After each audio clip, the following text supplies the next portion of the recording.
Welcome. I'm Amy Driscoll, and this is Speaking of Miami, the Miami Herald Editorial Board's live stream series that connects viewers with South Florida newsmakers for conversation and insight into some of the most pressing issues. Just to clarify for our audience, we're responsible for the opinion pages of the Miami Herald and operate separately from the newsroom. We hope this series will help you get to know more about the challenges and opportunities in our community, and maybe even spark some new ideas. We welcome your feedback about what you're going to hear today and suggestions about future discussions. Today's discussion, which kicks off the series, will be moderated by editorial page writers Isadora Rangel and Luisa Yanez. Our guest is Miami Mayor Francis Suarez. To welcome the mayor, I'll turn things over to Isadora Rangel. Isadora? Thanks, Amy. And speaking of Miami, Mayor Suarez has been the talk of the town lately for his efforts to turn Miami into a tech innovation hub. His efforts picked up steam after he tweeted out the words, "How can I help?" to tech entrepreneurs. And today we're going to ask him what that means for the city's economic future, as well as what that means for regular Miamians. Mayor Suarez is the son of former Mayor Xavier Suarez and was elected in 2017. Prior to that, he served on the city commission for 8 years. And while tech is the reason why he's getting so much attention nationally, there are many issues still facing the city of Miami, such as affordable housing, sea level rise, and gun violence. And we will approach those as well during our conversation. So without further ado, Mayor Suarez, I want to welcome you to the first episode of Speaking of Miami, and I want to thank you for sharing some of your time. I know that you've been quite busy lately. Well, first of all, thank you, Isadora and Luisa. This is a huge honor to be the first invitee to your own cafecito, your own version of a cafecito Tech Talk. And this is Bitcoin Conference 2021, which will potentially be the largest Bitcoin conference in the history of the conference. And so it is an exciting time in Miami, but of course, it's a pleasure to spend some time with a paper of record from our city on talking about very important issues. Yeah, so Luisa, why don't you kick us off with the first question? Yes, welcome, Mayor. So please walk us through what you're doing to bring tech companies to Miami. And please, for our listeners, point to some measurable results you have achieved. Sure, thank you. And first, let me just begin by saying the first thing that we're doing is we want people to know that we are welcoming them. A lot of cities across America are not welcoming to entrepreneurs, innovators, and creators in their community. And we've seen some of the effects of those kind of policies. In Miami, we realize that we've been historically a hospitality-driven economy and also a construction-driven economy. And frankly, a lot of those jobs are not the kind of jobs that keep our children here. They're not the kind of jobs that allow our citizens to have upward mobility. And they're not the kind of jobs that sometimes will allow them to be able to live in the conditions that we all believe that everyone should live in and sort of appreciate the American dream. So, of course, as Isadora sort of mentioned or alluded to at the beginning, it all kind of has been very much a slow build for 10 years, but it all sort of had a catalytic, what I call my sort of the moment where it went public, the IPO moment when I tweeted out, "How can I help?"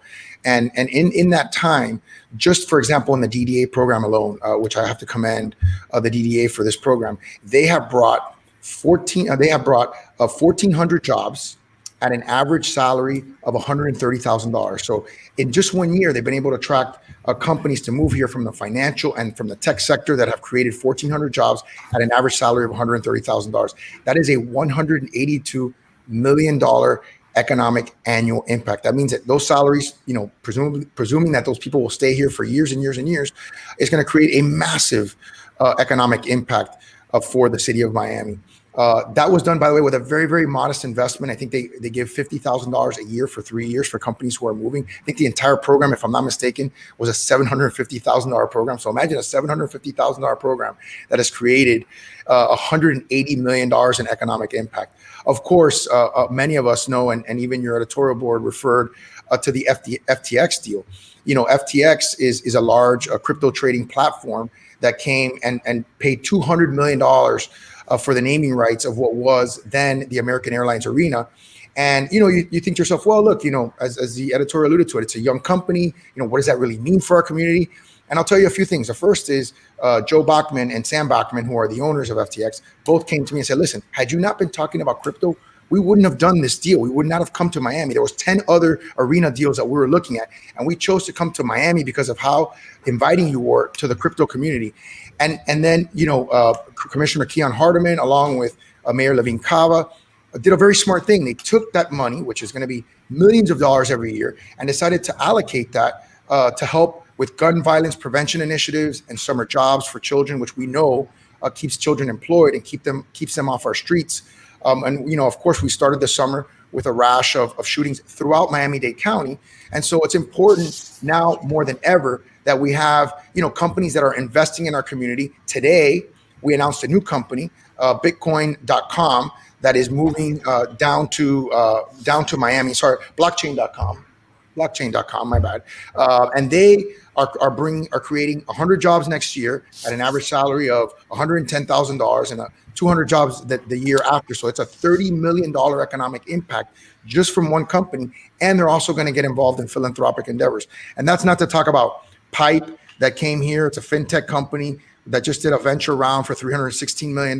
Zumper that just did a Series D for $150 million. Recarga Pay, 8 Sleep, Archer, which is an urban air mobility company, Hero, Marco Financial, On Deck, which was started by someone who came from Honey, the leading COO, Itopia, Sextant, Stays, Spectrum Labs, Instacat, Istea, Regent, Lumo Technologies, Fordu, Tio, Goody, Novo, Upstream, FlexBase, Milo, QuickNode, SwiftSync, Care Crew, Nirvana, One Medical, Microsoft, Windstar Cruises. Some of these, by the way, and Sextera and Appgate are homegrown, right? In the sense that, Manny Medina SPAC'd Appgate and SPAC Sextera. I think one of them was $1 billion SPAC. The other one was a $3 billion SPAC. And then some of the other ones were produced by Maurice Ferre Jr., who was the son of a former mayor, who has 2 companies that have recently gotten funding in the biotech space, which we think is a vertical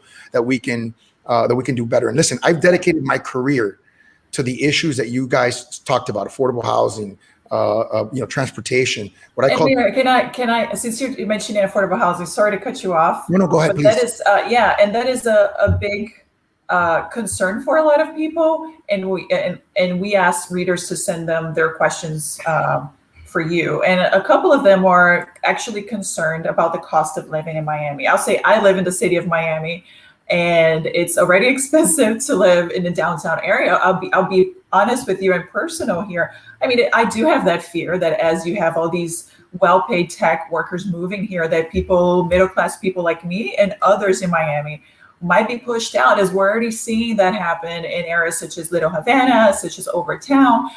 What is your plan to make sure that Miami is affordable for regular people who are not in tech to continue to live here? Well, first, I would sort of push back a little bit on the narrative and say that, when you compare, for example, Miami to San Francisco, Los Angeles, or New York, a 1-bedroom in the urban core in those cities costs $3,700 a month. You can get a 1-bedroom apartment in a brand new construction building built by the Mellos, non-subsidized, without any rent restrictions, for $1,450. So, comparatively speaking, we're about a third as expensive as some of these other cities in the country. The second issue, of course, is, well, what does that mean for the future? That may be the present, but what about the future? And my answer would be, well, what the problem is with those cities, right, with like New York and San Francisco in particular, New York is built out. I was just in New York a few weeks ago, and I was in the first building being built in Park Avenue in 50 years. So they're completely built out. In San Francisco, they have restricted their ability to build, so they've restricted their supply. Miami, under Miami 21, has, and we've done this analysis, and I did this analysis at the behest of a community group, as of right, what they call as of right, meaning without having to go in for variances or having to go in and ask for anything special, we have the ability to grow 10x. That means that we can create 10 times more supply of housing than what we have. Of course, from simple economics, you know that if supply continues to increase, you're able to keep prices down. So that's something that's going to be incredibly important. But not only that, the city is getting involved in affordable housing. It's not something that just the county's been doing. The county's done a wonderful job, and now we're merging with the county. We have $100 million through our Miami Forever bond. We've already allocated a significant part of that money. We're getting a great leverage rate, I think like a 20-to-1 leverage rate. So for example, I'm just giving you a rough example. The first 10 million that we allocated, we got a 20-to-1 leverage rate. That means we got $200 million worth of projects for $10 million, 722 homes. If you extrapolate that leverage rate to $100 million, that's 7,222 units. If you extrapolate that through the extensions of the Overtown and Omni CRA for another $200 to $300 million of affordable housing, you're talking about 28,000 units of affordable housing. So we have the capacity to grow. We have the resources to build affordably, and we have, frankly, the partnerships with the county to be able to do it on county land. So I would argue that Miami is the best positioned city in the country to be able to grow and carefully and conscientiously grow an economy that is not going to be always about, a service-based economy that will give our residents the opportunity. By the way, if you create high-paying jobs, you can afford to live in a nicer place. And part of the problem or the issue will be making sure that every Miamian, which is what we call Miami for everyone, has the opportunity to achieve those jobs. And that's going to be part of the challenge as well. Mayor, in a related question, we have a reader, Daniela. She's concerned that while affluent Relation to the mayor, communities, right? Just kidding. yes, is concerned that while affluent communities get digital connections, communities of color get all the wiring and cell phone towers dumped in their neighborhoods. How will you stop that from happening? And in the process, how can tech growth shrink the city's digital divide and racial wealth gap? I love that question. I think it's an amazing question, a great question. And I'll tell you, we've done it. We've already started to do it. One of the things that I partnered with the Miami Foundation, with Access Miami, and through the generosity of one of our new Miamians, Ken Griffin, who came from the finance sector, was something called Miami Connected. And Miami Connected gives every single child, every single poor child in our community, 100,000 children in the public school system on free and reduced lunch, free broadband for the next 2 years. So I'm working with other philanthropists in the community to try to leverage that into something called Miami Tools and something called Miami Curriculum. So every child in our city has the same tools and the same curriculum that my child has, frankly, because the promise of having an equal opportunity to be successful can only be given if we're serious about giving children the access to the tools that they need to be successful. So to Isadora's point about the sort of the future of affordable housing, what we want to do is we would love to create our citizens a path to prosperity where they don't have to live in an affordable housing, and where they have the ability to live at a market rate, market rate apartment, a market rate house. And so that's what we want to do. I mean, that's how we want to create upward mobility in our community. And it's not easy. I don't think any city has really successfully done it. But I think we have the best chance because we're conscientiously and comprehensively looking at the problem. Yeah, and I want to go back to a point you made previously about cryptocurrency. And you mentioned an editorial that our editorial board wrote. And by the way, you can go and check that out at miamiera.com if you're curious to know what we said. But I think just as kind of, you put it out, I think it's great that you read what we're writing. And I really appreciate it. I even underlined my favorite parts. So we might have a bit of a disagreement here. I think I'm sensing that. But and for those who haven't read the editorial, basically, I think I guess the best way to summarize is that we're a little skeptical about cryptocurrency, and a few of our readers actually shared that concern. And since and since we're hosting the world's largest cryptocurrency conference, some people think that this could lead to fraudulent activity. And the question is it wise to tout the city and the product as you have been doing, or do you foresee any issues in the future with us? Well, I think the best predictor of the future is the past, right? And I think you have to look at the deliverables of what has already happened. So the fact that we positioned ourselves as a crypto capital of the world, what has that resulted in, right? So what are the deliverables? The first thing is, and I just mentioned it, FTX donated or committed to paying $200 million over a period of years. By the way, I was on a podcast with Sam Bachman, who was in Hong Kong at 1:30 in the morning. And they asked him, you're a fairly new company. You've only been around for 3 years. Are you afraid of getting in a $200 million commitment? He goes, no, I paid for that on the first day. So they've already paid for that commitment. So it's not even like an issue of whether they're going to come through with paying that commitment. So what have they done for our community already? They have created a revenue stream for 20 years, okay, that we are now tapping into to deal with the very issues that we're most concerned about. Gun violence in our community, youth employment, right? So finding another industry that creates high-paying jobs and also creates enough revenue for our governments that we can deal with at-risk youth and we can deal with crime in our community, and I'll go court that community as well. But there doesn't seem to be another one. And just today, when we had a blockchain.com announce that they're moving their headquarters from New York to Miami, they're creating, another 100 jobs for 2021, 200 jobs for 2022. That's a $30 million annual impact. Find me another industry and another company that is providing on average $100,000 jobs for our community, and I'll go court that community as well. I'll go court that industry as well. I just don't know what they are. To me, this movement is about transforming our city from what it has been to what it must be to continue to survive and thrive. We can't be afraid and pessimistic about everything that comes that's new. We have to embrace the future with what I call the prism of positivity, so that people understand that for us to have a better future, for our children to have a better future, for our children to stop leaving and going to, up north and not coming back, we have to give them high-paying jobs that they can provide for their families. And by the way, it's the generational impact. And so it to me, I feel like it's sometimes inconsistent when people complain about a particular thing that's providing all these good things, and then they continue to complain about the problems that we can't solve. Well, you can't have it both ways. Either we solve the problems and we invite people that can generate the kind of solutions that can solve these problems, or we just complain about them and never do anything about it. And I'm a person of action, so I like to. And Luisa, before we move on to the next question, I would like to ask a viewer question, if you don't mind. Because you brought up an issue, which is people leaving Miami because there's more opportunity in other places. And Julian de la Valle is asking a question that's related to that. He's asking, Mayor, how are you planning to assure that those jobs, those tech jobs, go to city residents and not to people from out of town? Well, of course, I'm going to mandate it. No, I'm just kidding. That would have been breaking news. Yeah, no. Look, I think what we're seeing, for example, today's announcement is these companies are making a tremendous effort to hire from Miami. They want to be good corporate citizens. By the way, the announcement that was made today from blockchain.com was not only about creating 100 jobs, they also want to become part of the philanthropic part of our community. So when they left, their chief of staff of the CEO, Peter Smith, said to me, hey, let us know what are the organizations that we can be involved in. So we're actively trying to support some of the organizations like the Center for Black Innovation and a variety of other organizations in our community.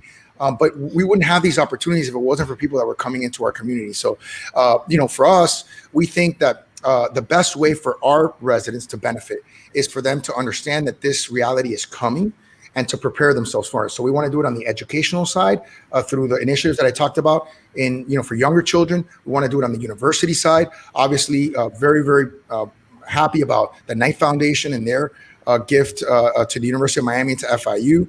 IBM gave a $10 million artificial intelligence program to Miami-Dade Community College.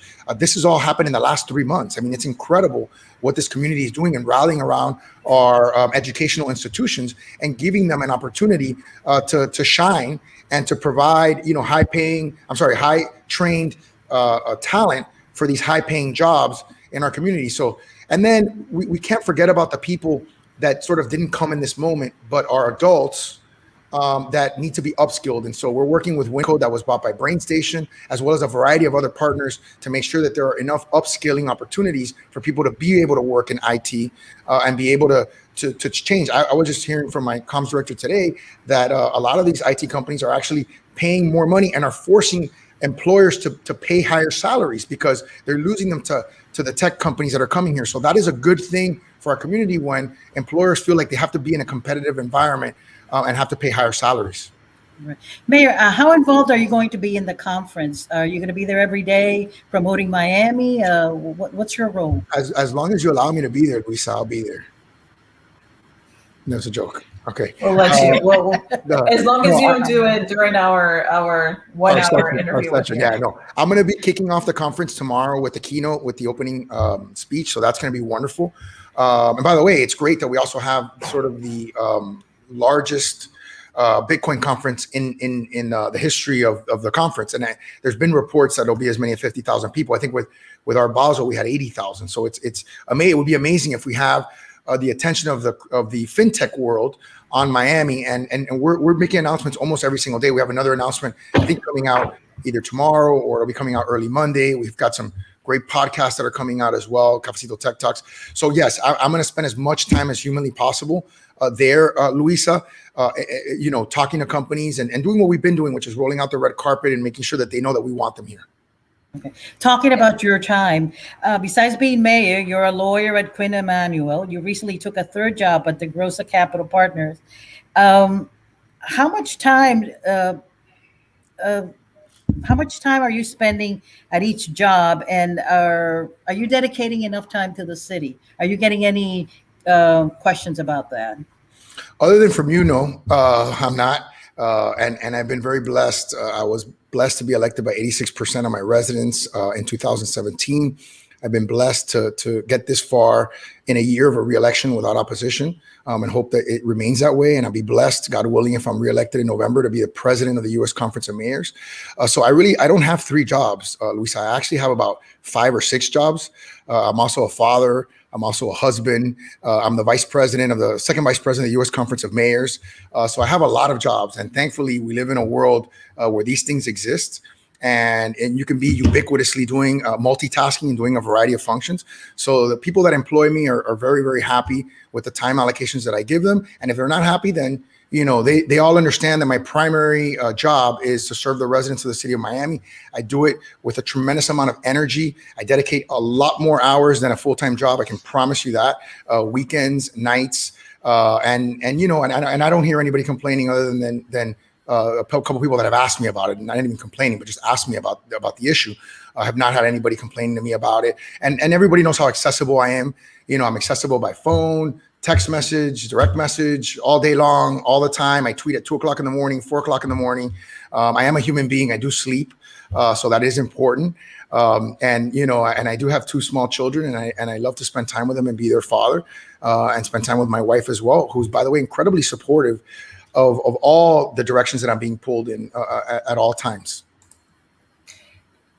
And by the way, you have always been pretty accessible, or at least to us here on the editorial board. But I'll ask you, pretty accessible or very accessible? I'll see. I mean, you're here, so I guess that's a good indication of that. Have I ever told you no? Very accessible. Yeah. Thank but you. I do wonder, because we're journalists and we tend to be perhaps cynical sometimes. Sure. Do you think that the attention you've gotten nationally, did it help you land these new jobs that you got in the private sector? I mean, and it's also, you've been fundraising really well, and you've taken in money from tech people, and there's nothing illegal about that. I just want to make sure. But do you think that this hype has that you have benefited personally from all this hype that you're getting? I don't know. I mean, I've been a lawyer for 15 years. In any profession, you assume that you're going to progress in that profession, and you always assume you're going to progress as a professional.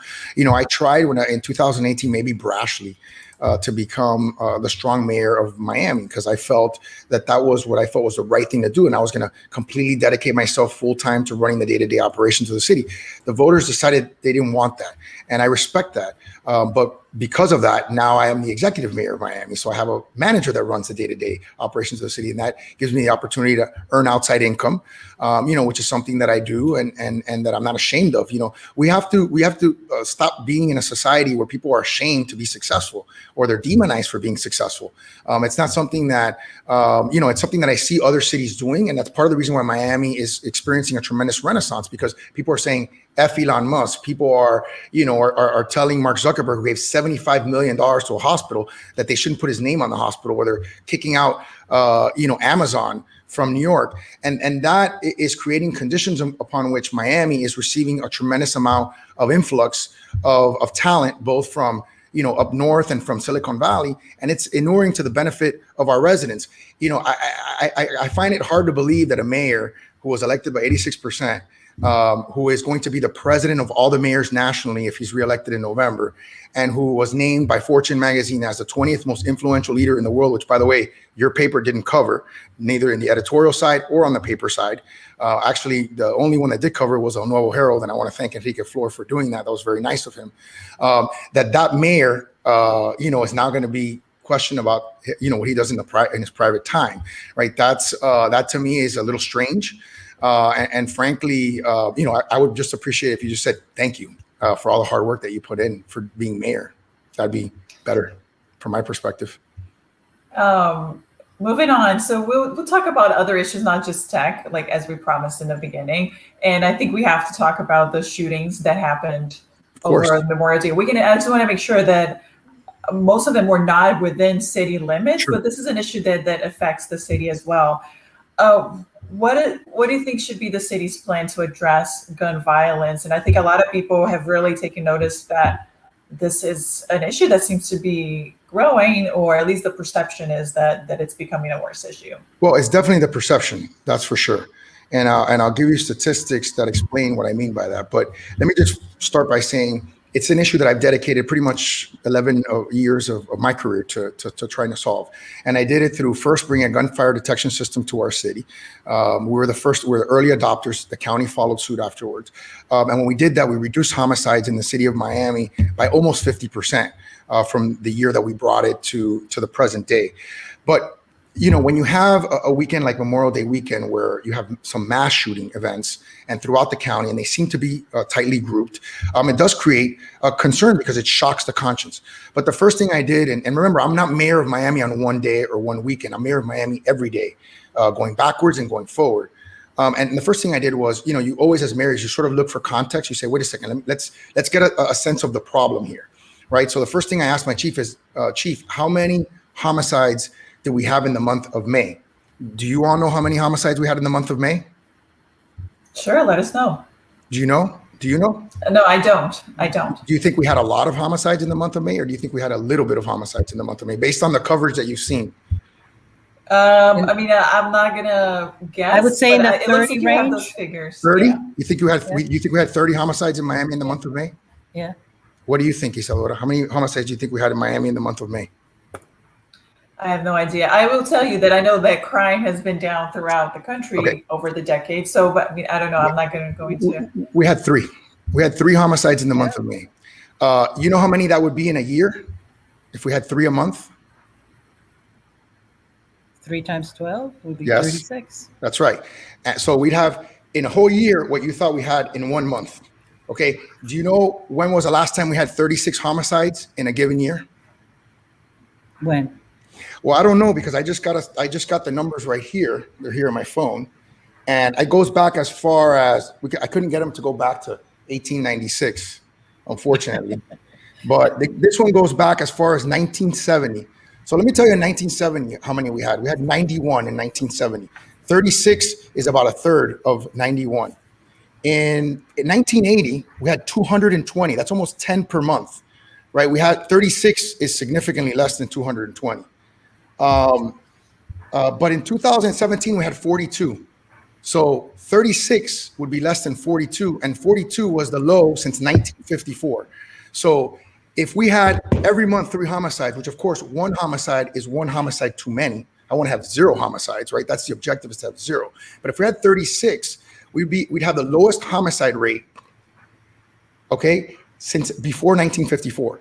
So context is always very important. I think the press has a responsibility to provide context. So I think it's important as we report on these things to provide the context. Do you know how many homicides we had in May of last year?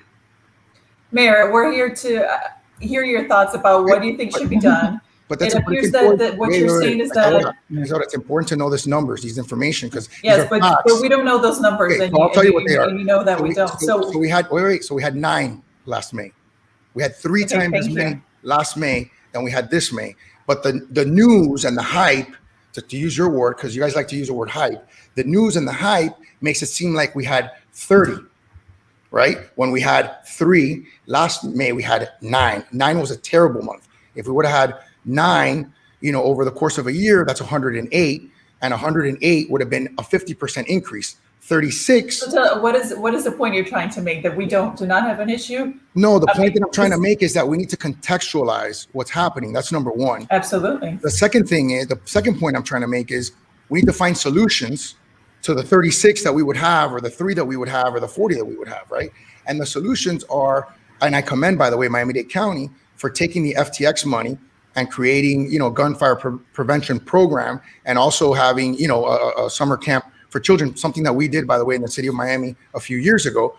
thanks to the leadership of then City Commissioner Keon Hardeman, who created a poverty initiative. And now they're doing something similar at a larger scale in the county, which I think is incredibly important for them to do. But we've got to actually look to technology as a means of solving this. The gunshot incident that happened outside of Miami in the northern part of the county, it happened in 5 seconds. I'm sure you guys saw the video that you posted, which, by the way, I thought it was phenomenal reporting to get that video and post that video, because it gives our residents a sense of how these senseless acts of violence happen and how quickly they happen. The perpetrators, the 3 people that were in the car, got out of the car and got back in the car in 5 seconds. It's hard to imagine that anybody that was at the scene could have actually witnessed and understood, or, you know, when you're getting shot at, obviously your reaction is not to try to figure out what are they wearing, you know, how many of them are there. You're ducking or running in the opposite direction. So we've got to find ways through technology. And obviously we had some cameras that were there, and that's important. And our gunfire detection system that I brought to the city now has some dynamic cameras that actually pivot depending on where you are in the city to where the gun is fired.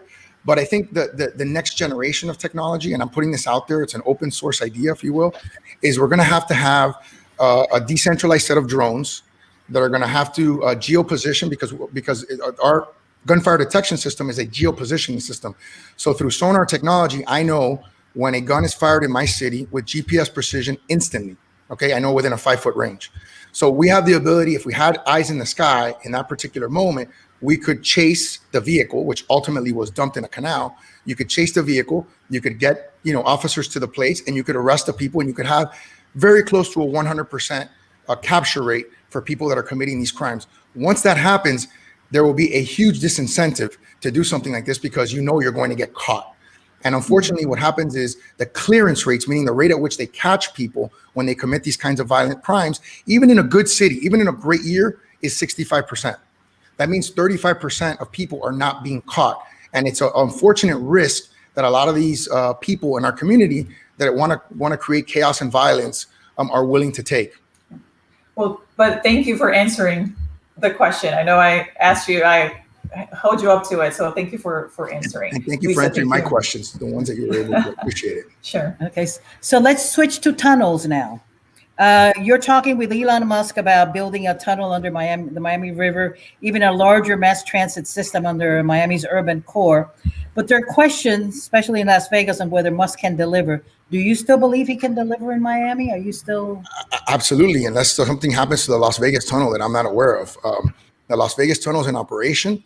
It's already, from what I've read, has a 4,000 passenger throughput per hour, which is probably more than any of our transit systems already in operation, or if not more, it's close to more than any of our current transit operations in our current system, and it's done at a fraction of the price. We have brought somebody on to help us with this process. My understanding is it met with all the city commissioners, but this is a process that, for me, I understand that I have to socialize this idea with a lot of people before I sort of bring it for prime time, because the last thing I want, and we all know what can happen in this community if you try to do things too fast, and if you don't cross all your T's and dot your I's, is people might feel like they were left out of the process. So we're trying to make sure that everyone feels incorporated, feels that they're a part of it. We may convene another trip to Las Vegas to allow more people to see it.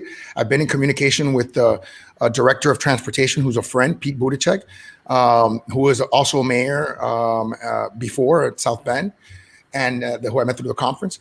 And so that's my strategy. I think it can be done either through a piggyback of the already existing Las Vegas contract or through a brand new solicitation. But the routes that we're looking at is something from Brickell all the way north to Little Haiti, and then potentially something from downtown all the way west, even beyond the city boundaries, of course, if the county would want to go that far.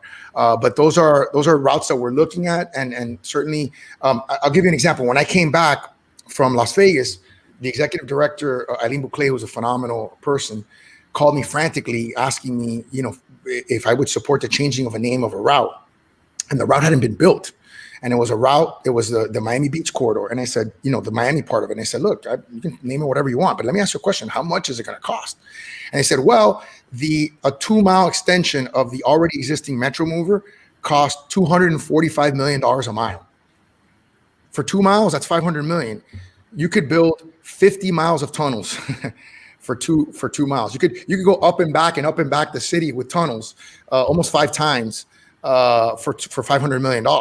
So in all the time that I've been involved in transportation in my 12 years in public service, I've seen more innovation in the last 6 months than I've seen in the prior 11 and a half years. And we've got to turn the page on these old systems, bus rapid transit, heavy rail, light rail, above and below ground, which in below ground costs $2 billion a mile in New York. We've got to turn the page on that and start looking at urban air mobility strategies, micro cities, which is sort of a planning concept, a 15-minute concept of a city, so people don't need to get in their cars as much. And then, of course, tunneling, I think, is going to be a very, very pervasive, not just a solution for Miami, but for all the United States. And do you have a timeline for the tunnel? Like, when do you expect this to happen? So, I hesitate to do that, because when you do that, you put yourself in, and you're setting yourself up for failure, if you will, right? So I don't like to put a timeline on it. I can tell you that they built the Las Vegas tunnel very quickly. From the moment that they got permits. I want to say it was like a year from the moment they got permits. So it depends on how long the permits take for them to get. And it depends on whether or not I get the support from my council and from other governments that may be needed to get it done. But, I think the biggest obstacle, frankly, I believe, is understanding how to navigate the political process and making sure that everyone feels on board and they feel comfortable with the decision before moving forward. I think the rest of it actually is quite simple. Yeah, and speaking of traffic and transportation, reader Marco is asking, how do we create public transportation that meets the demand for our developing city? And also, are you happy with the level of public transportation in the city of Miami? I'm not happy with the level of public transportation generally, right? In the city, I helped bring a free trolley system, which is comprehensive. And obviously there's a lot of people that were involved in that. At the county level, I created something called the SMART Plan, the Strategic Miami Area Rapid Transit Plan. But I've been frankly very disappointed in its effectuation.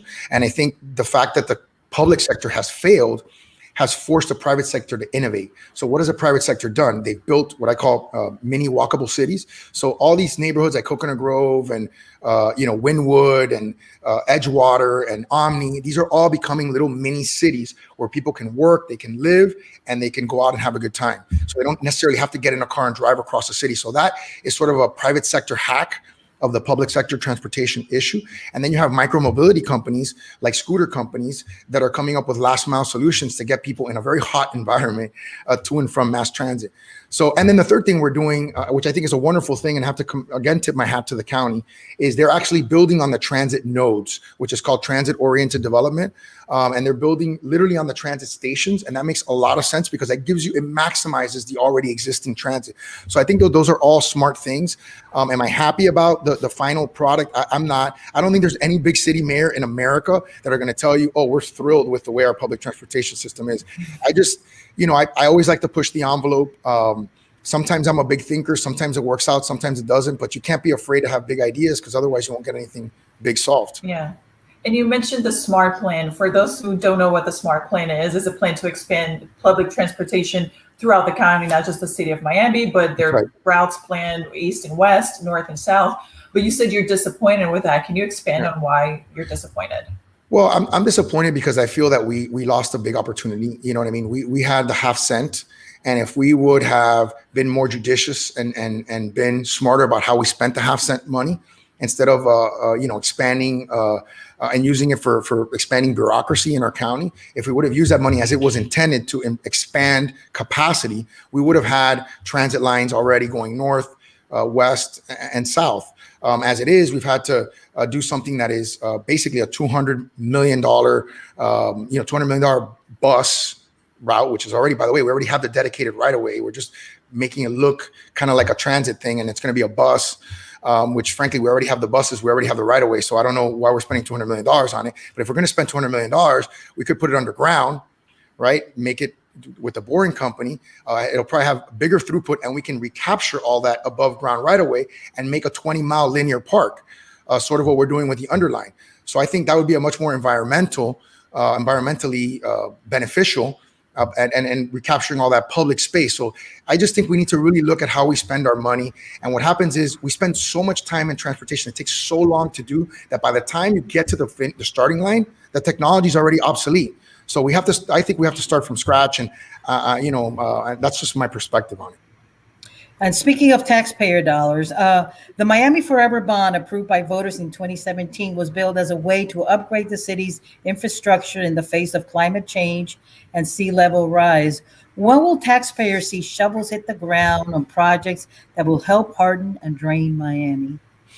It hasn't been as fast as I would like to see, to be honest with you. It's a $200 million program. Part of the reason why I voted against it was not because I didn't like the objective, was because I didn't think it was prepared correctly. In other words, the projects were not pre-selected. We didn't have even our stormwater master plan had not been updated, which, by the way, I updated it under my watch as mayor. So now we have an updated stormwater master plan. So now as we do the much needed infrastructure improvements, we're not going to underdo them. We're going to do them with a vision of sea level rise and with a vision of what a climatic phenomenon we're observing and we're seeing. Our stormwater master plan was incredibly outdated. So if we would have spent the $200 million right away, just so that we could say we had a political victory, and we would have done it, improperly, we would have wasted the money and we would have been back to square one. So the first thing we had to do was create the planning document. Now that we have the planning documents, we can project the projects. But the other thing that we did in that time, which I think is important, is that based on my friendship with another mayor, the mayor of Los Angeles, Eric Garcetti, we became a member of C40. And so we became, this for the first time ever in the history of the city, we pledged carbon neutrality. So we are now in the process of executing on a plan to be a carbon neutral city. And that's something that I'm extremely proud of. We're not just adapting to what Mother Nature is throwing our way. We want to mitigate and hopefully at some point reverse some of the effects of climate change so that we can live in a city that we can be here for our grandchildren's grandchildren. Yeah, I love that you brought up carbon neutrality, which is a good segue into our next topic, which is politics. But I wanted to ask you before we move on, how does a city become carbon neutral? What are the actual steps? It's going to take everyone working together. Ironically, one of the first companies that reached out to us was the utility companies. I kind of found that to be surprising. FP&L, which was a company that we had sued, right, because they wanted to put a big transmission line through our city, worked with us during that process. And we actually came to a huge historic agreement, which didn't get a lot of press, but should have, to bury that transmission line, which was historic.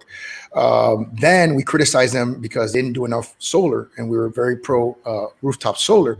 And they became, through NextEra, the largest solar provider in the United States. So I think those are the kinds of collaborations with them. Tico Energy also came to the table and said, hey, we provide natural gas. We want to be a part of this carbon neutrality. But ultimately, it's about changing some of our habits, right? In particular, internal combustion engine cars that I believe personally, are going to be obsolete in the near future. There are even some cities that are considering banning them or that have banned them by a certain date.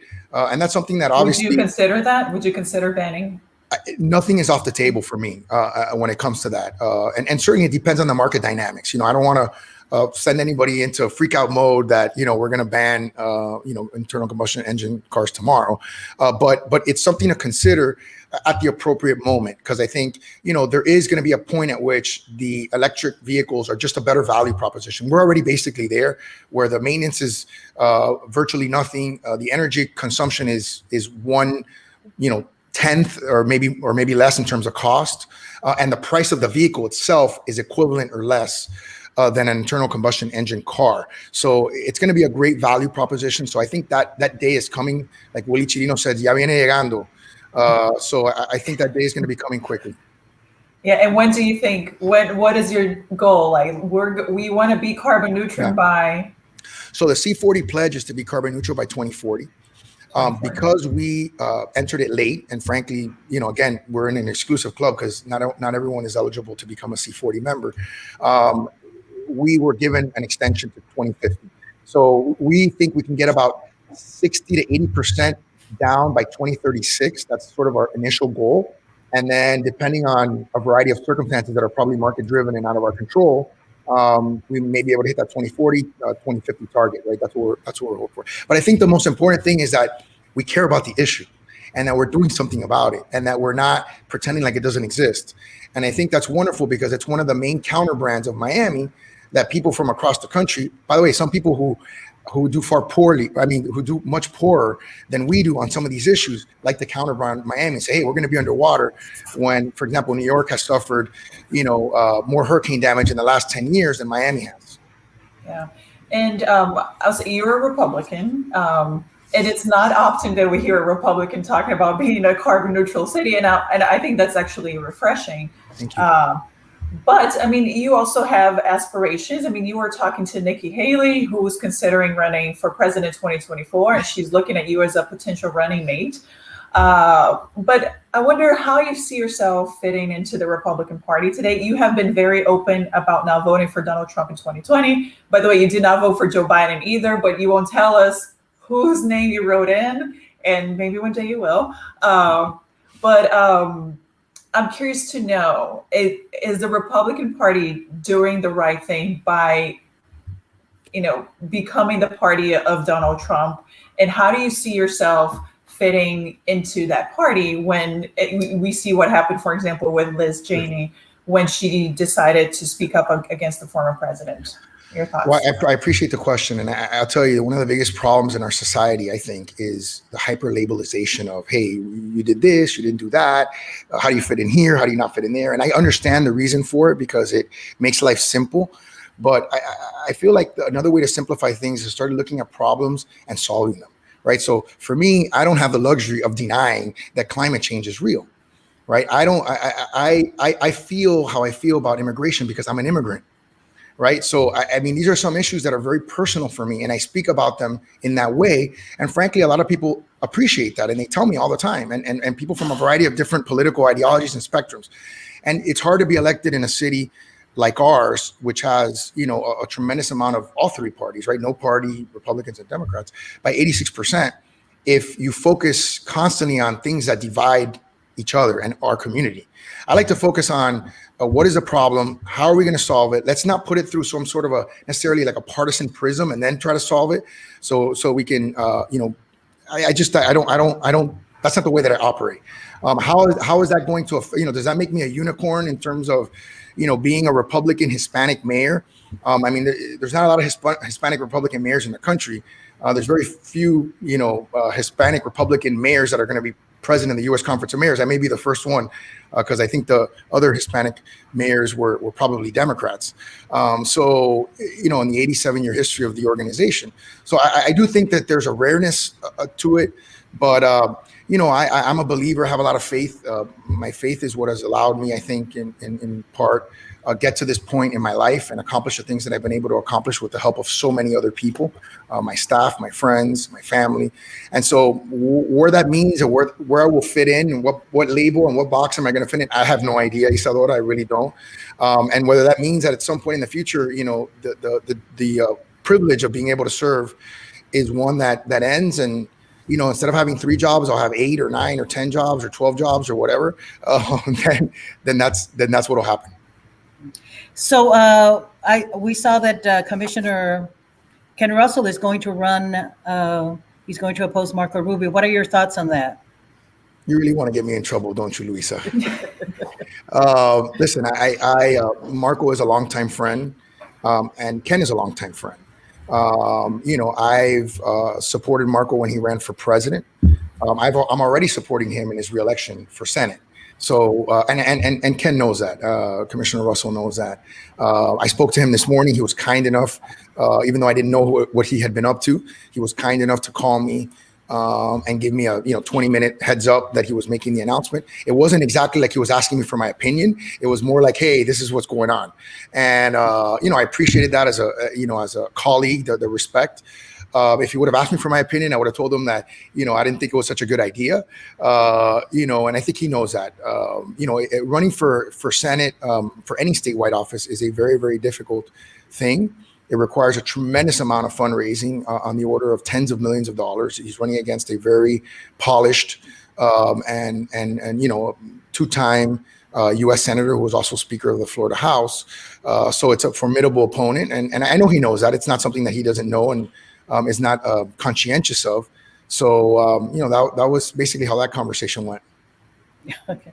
A recent Don't Forbes. get me in more trouble, Luisa. We only got 10 No, more no, minutes. that's it. So a recent Forbes magazine article, which was very flattering of you, described you as a celebrity mayor and praised the city commission for passing mobile operational units, which allows business to set up in shopping Yes. in parking lots. What exactly are those units? Describe Sure. them to us, Sure, of and how course. will they change the city's landscape? Well, I'll give you another funky term for them. They're called ghost kitchens. Okay, and that was a collaboration that we did with a company called Reef, which is a Miami unicorn, by the way.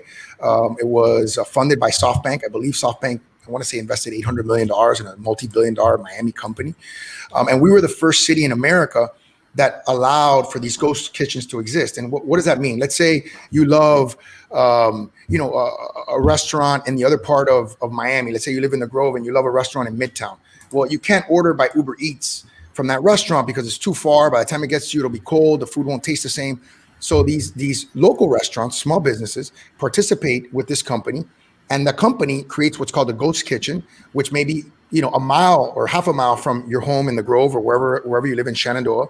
And the food comes hot. It comes prepared exactly the way it would as if you were ordering from that small business in Little Haiti or in Midtown. So it creates an extension. And in what we saw with COVID, which was devastating, Isadora and Luisa, was the fact that a lot of small businesses couldn't adapt because they didn't have any takeout business. And this gives them an opportunity to provide high quality takeout business, which is a huge hedge if, God forbid, we ever have a situation where we have to ban indoor dining. I have a friend who owns a restaurant in Little Havana, 60-year restaurant. And it's a family restaurant. It was passed from his father to him. And if he didn't have the ability to pivot, if he wasn't, young enough and sort of innovative enough to pivot, he would have gone out of business, a 60-year business. So I think this technology helps businesses like that get a broader reach. I think there's also other technology at some point maybe we can talk about that helps the elderly, because I think, one of the other segments we talked about, upskilling adults, we talked about college students and universities, we talked about young children, but we really didn't talk about the elderly and how does the technology economy affect them. And we have a Miami-based company, if it's okay if I continue on this real quick, called Papa. And Papa is a company that it works through HMOs, right, through health plans, and it's paid through the health plan. So it costs nothing to a senior that's on Social Security or on Medicare. And what it does is it allows for the seniors to use the app to get companionship. So to have young people who want to make some money go and spend time with some seniors that don't have family, that don't get calls from their family, that don't have a social network.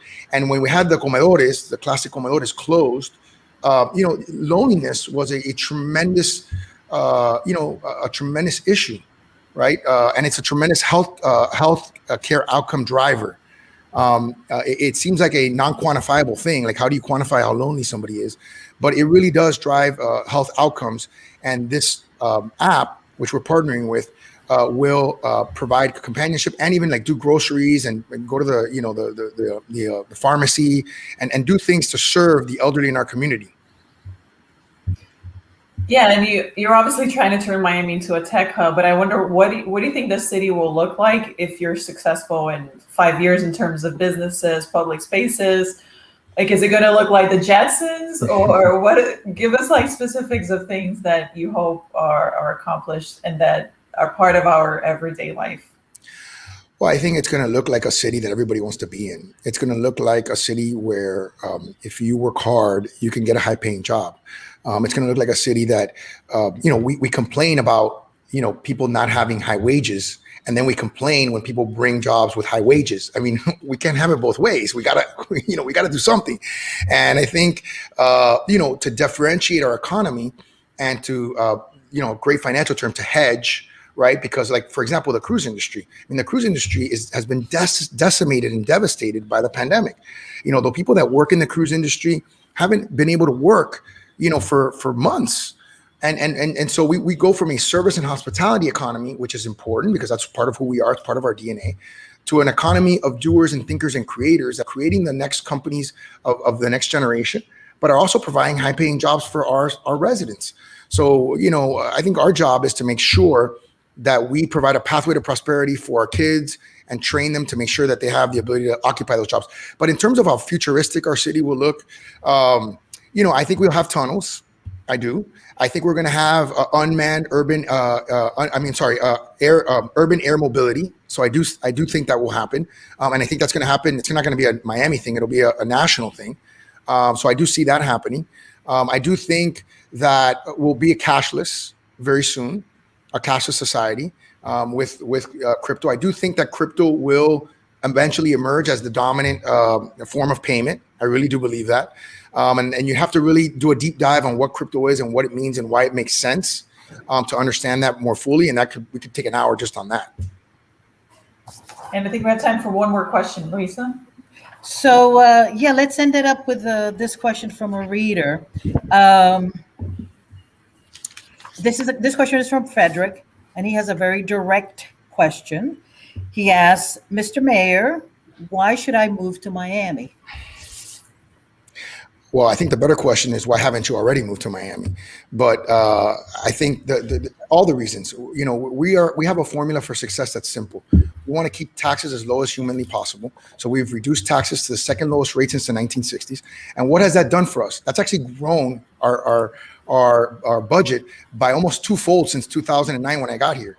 That means that we have more money to do all the things that we feel our social responsibilities. We have a poverty initiative. We have 555 homeless. We have functional zero on veteran homeless. And I will hopefully articulate soon a functional zero homelessness plan so we can be the first major city in America with no homeless, and something that we can hopefully export to urban America, because I think that's something that we as a country should aspire to. We're going to increase our police funding and increase our police officers, because we know that the more officers that we have paired with the better technology, the more crime goes down. That's why the context of those statistics is so important, because oftentimes, and by the way, I hope you guys don't think I'm blaming the Miami Herald per se. It's not the Miami Herald. It's all over the news. It's everywhere. It's not just the Herald. And frankly, the Herald didn't cover it in any extraordinary way. I think it was really some of the other news outlets that covered it in a way that was frankly shocking as well. But to have a context to understand where we are and why we're a safe big city, and that's something that is an attractant to us. And then the third thing is, nobody has learned how to live yesterday again. So the most important decision that we all make in our life is where we are this very moment, because it's the one decision that we can't have back. And so we realize that we're creating an experiential city. We're the only city in the world that has all the major sports franchises plus Formula One, which we just got and will be beginning on May of 2022. And I want to thank Steve Ross and the Dolphins, Tom Garfinkel for that. We have one of the biggest art shows in America. We now have the biggest Bitcoin conference in America. We have one of the best music festivals in America. And I want to commend, the Brickell residents who seem to have come into an agreement on Ultra, which I think is something that's wonderful, that the community and our large event organizers are working together to create a big iconic events. We have, some of the best museums, private and public, in the world. The Perez Art Museum. We have, incredible galleries here in our city. We have great culture in the Performing Arts Center. We'll hope to open up 3 more cultural facilities with the Marine Stadium, the Gusman, and the Playhouse, which we're having intense discussions with the county about. So we think we're creating the best amenities of any city, so that when you come to the city, you're never going to want to leave. And of course, we're going to have the economy of the future, which is driven by tech, whether we like it or not. We cannot hide from that. Nobody's going to put these away. These things are not going away. So, that's going to drive our economy, and we're going to be at the forefront of it, because we're inviting that economy to be here, and we are preparing ourselves for that reality. So I think that's a nice way to end our first Speaking of Miami. And you guys are so tough on me. You guys were so tough on me. Yeah. Well, that's our job. Awesome. It was a lot of fun. That's what we get paid to do. But to our viewers, if you enjoyed our program, please support local journalism by subscribing to the Miami Herald. You can go to miamiherald.com/subscribe to check out our latest offer. And if you have suggestions for our next Speaking of Miami, please send them to the email address that I believe will be listed below. Yes. And make sure you include Speaking of Miami in the subject line. Mayor Suarez, I want to thank you once again for putting up with us for an hour and answering our tough questions, but some of them were pretty easy as well. And best of luck in your future endeavors. And I also want to thank my colleague, Luisa Yanes.